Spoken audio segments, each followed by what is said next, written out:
Bonjour et bienvenue à tous dans ce flash d'information 67e sommet de la CEDEAO. Le chef de l'État sénégalais Bassirou Diomaye Faye dans un tweet a félicité le président sierra-léonais Julius Maada Bio pour sa désignation à la tête de la conférence des chefs d'État et de gouvernement à Abuja. J'ai pris part à la 67e session ordinaire de la communauté économique des États de l'Afrique de l'Ouest à un moment où notre région fait face à des défis majeurs. J'ai réaffirmé l'engagement du Sénégal pour une CEDEAO unie, réformée et tournée vers ses peuples, a déclaré Bassirou Diomaye Faye. L'Alliance des forces de progrès a célébré ce samedi ses 26 ans d'existence dans le paysage politique sénégalais. Les partisans de Moustapha Niasse sur la direction du secrétaire général national Baye John ont réuni les militants pour réaffirmer l'importance de la pérennisation de la démocratie, la stabilité des finances publiques et la cohésion nationale. Lors de son discours, Baye John souligne que l'appel du 16 juin 1999 est un événement fondateur qui a donné naissance à l'AFP.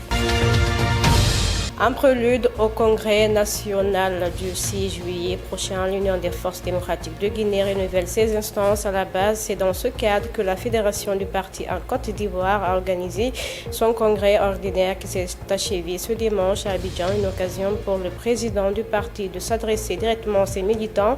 Cellou Dalein Diallo s'exprime en ces termes, voix de nombreux Guinéens qui continuent de souffrir, mais d'espérer que nous allons arriver à destination ne peut que me procurer de la joie et de la motivation.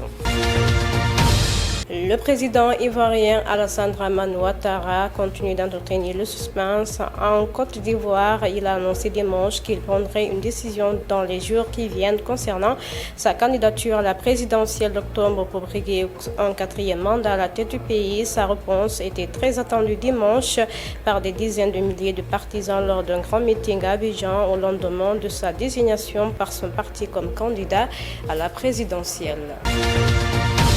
Le chef de la junte du Mali, Assimi Goïta, est en visite officielle dimanche en Russie.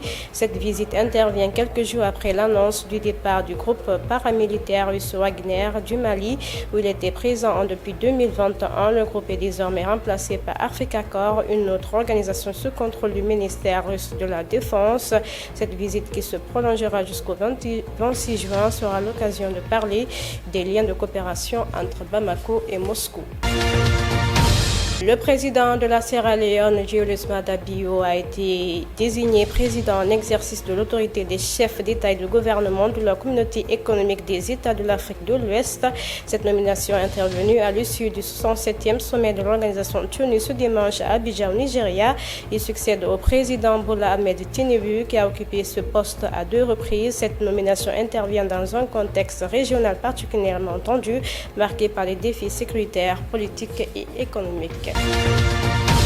Actualité internationale, Donald Trump a annoncé samedi soir l'Iran de nouvelles frappes si Téhéran ne faisait pas la paix rapidement avec Israël après que les États-Unis ont bombardé des sites nucléaires iraniens. Rappelez-vous qu'il reste de nombreuses cibles. Celle de ce soir était de loin la plus difficile de toutes, mais si la paix ne vient pas rapidement, nous viserons ces autres cibles avec précision, rapidité et compétence, a déclaré le président américain. Le président iranien Massoud a promis dimanche une riposte aux frappes américaines sur des sites nucléaires qu'il a qualifiés d'agression contre son pays.